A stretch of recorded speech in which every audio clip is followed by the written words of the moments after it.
Assalamualaikum warahmatullahi wabarakatuh. Perkenalkan, nama saya Feni Permana. Status saya sebagai mahasiswi di Universitas Islam Negeri Sultan Maulana Hasanuddin Banten di Prodi Komunikasi dan Penyiaran Islam. Dan di video kali ini saya akan membahas tentang sejarah perkembangan komunikasi manusia dari berbagai periodisasi. Jadi komunikasi adalah interaksi antar individu atau kelompok.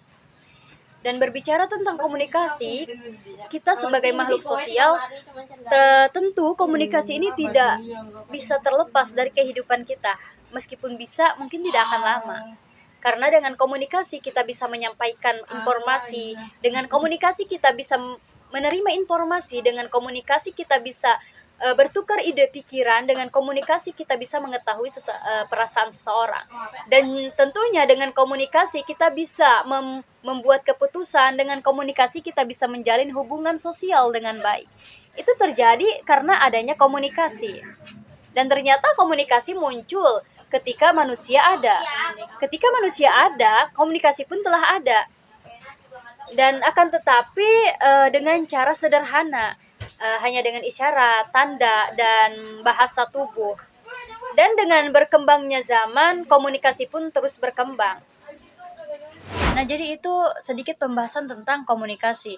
Dan sekarang kita beranjak kepada materi sejarah perkembangan komunikasi manusia dari berbagai periodisasi. Yang pertama adalah pada zaman tanda dan isyarat, di mana pada zaman ini manusia menggunakan tanda dan isyarat sebagai alat untuk komunikasi. Dan dalam ilmu komunikasi ini disebut dengan komunikasi nonverbal. Karena komunikasi ini ada dua, ada verbal, ada nonverbal. Komunikasi verbal adalah komunikasi yang penyampaiannya menggunakan kata-kata, baik lisan maupun tulisan, untuk kita menyampaikan pesan. Seperti mencakup percakapan, presentasi, tulisan, email, elemen seperti intonasi, volume suara, dan pemilihan kata. Ini juga mempengaruhi bagaimana pesan diterima. Dan sementara itu komunikasi nonverbal adalah mencakup segala bentuk penyampaian pesan tanpa kata-kata. Ini termasuk bahasa tubuh, ekspresi wajah, kontak mata, gerakan tangan, komunikasi nonverbal, dan memperkuat atau bahkan mengubah makna dari komunikasi verbal. Misalnya senyuman, misalnya senyuman bisa menunjukkan kehangatan, sementara sikap tubuh yang tertutup bisa menandakan ketidaknyamanan. Jadi akan tetapi keduanya itu penting untuk komunikasi yang efektif dan memahami bagaimana mereka berinteraksi. Jadi kembali pada zaman tanda dan isyarat, yang mana pada era ini merupakan era yang paling awal dalam sejarah perkembangan manusia dan muncul jauh sebelum nenek moyang manusia dapat berjalan tegak. Dalam berkomunikasi satu sama lain, peran insting, meskipun pada saat itu insting manusia sangat rendah dan sangatlah terbatas, akan tetapi sangatlah penting untuk berkomunikasi.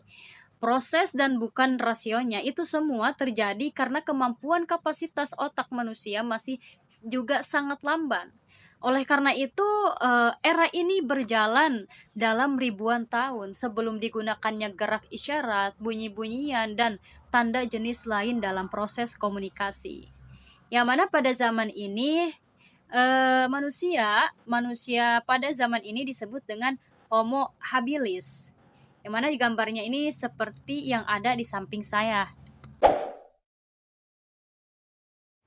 Dan Homo habilis ini mempunyai ciri-ciri tertentu, yang mana pertama diantaranya yaitu Homo habilis menggunakan komunikasi tanda dan isyarat sebagai alat untuk berkomunikasi. Seperti tadi dengan menggunakan kontak mata, bahasa tubuh seperti mengangguk atau menggelengkan kepala. Nah, itu contohnya. Juga ciri dari Homo habilis yaitu pola pikirnya masih terbatas. Sehingga mereka pun menggunakan komunikasi hanya dengan sangat sederhana, yaitu dengan bahasa tubuh atau yang tadi disebutkan dengan komunikasi nonverbal. Juga ciri dari Homo habilis yaitu adalah mereka menggunakan insting juga untuk berkomunikasi, dan mereka itu hidup sekitar 2 juta tahun yang lalu. Nah, itu adalah ciri-ciri dari Homo habilis. Itu adalah yang pertama, di mana sejarah awal manusia berkomunikasi menggunakan tanda dan isyarat. Yang kedua adalah zaman percakapan lisan dan bahasa, di mana pada zaman ini masyarakat telah mampu berkomunikasi secara verbal. Jadi sudah ada kemajuan dengan dengan manusia bisa menyampaikan pesan melalui kata-kata. Ya, yang mana kemampuan ini tuh menambah cara manusia untuk berkomunikasi. Selain itu, kemampuan ini menjadikan proses pengiriman dan penerimaan pesan menjadi lebih jelas ketimbang dari komunikasi nonverbal yang bisa jadi disalah persepsikan. Di era ini tuh berjalan kira-kira 300.000 tahun sampai 200.000 tahun sebelum Masehi. Di era ini ditandai dengan lahirnya embrio, kemampuan untuk berbicara dan berbahasa, meskipun pada saat itu masih dengan terbata-bata. Dalam ini tuh ada dalam kelompok masyarakat tertentu. Oleh karena itu, manusia di era ini sering disebut dengan Homo sapiens. Dari penelitian yang pernah dilakukan, kemampuan berbicara dalam sistem bahasa ini baru terjadi sekitar 90.000 tahun sampai 40.000 tahun sebelum Masehi. Sementara itu bahasa secara lengkap mulai digunakan kira-kira pada 35.000 tahun sebelum Masehi. Jadi pada manusia yang ada pada zaman ini adalah disebut dengan manusia awal, Homo sapiens ya. Yang mana awal periode kehidupannya manusia jenis itu sudah mempunyai keahlian di dalam membuat peralatan yang berasal dari batu. Sebagaimana kita ketahui, budaya manusia awalnya dimulai dengan tulisan zaman batu yang merupakan salah satu perkembangan awal pengenalan bahasa yang ditulis, meskipun hanya berupa gambar yang disebut dalam batu. Jadi manusia pada zaman ini sudah berakal sehingga mereka mempunyai keahlian bisa menulis dengan batu dan sebagainya. Jadi bisa kita ambil kesimpulan bahwa di zaman ini, yaitu zaman percakapan lisan dan bahasa, berjalan kira-kira 300.000 tahun sampai 200.000 tahun sebelum Masehi. Di zaman ini juga lahirnya embrio, kemampuan berbicara dan berbahasa, meski pada masa ini tuh masih dengan terbata-bata. Juga bahasa lengkap dimulai sejak tahun 35.000 tahun sebelum Masehi. Dan pada masa Homo sapiens, ini tadi dia sudah berakal, sudah punya keahlian, seperti tadi menulis dengan batu dan lain sebagainya. Jadi itu adalah sejarah yang kedua, di mana tadi yang kedua itu percakapan lisan dan bahasa. Dan kita next yang ketiga yaitu zaman tulisan sebagai alat untuk komunikasi. Merujuk pada periode dalam sejarah manusia di mana tulisan mulai digunakan sebagai sarana untuk menyampaikan informasi, untuk merekam peristiwa dan menyimpan pengetahuan. Ini merupakan langkah besar dalam evolusi komunikasi manusia.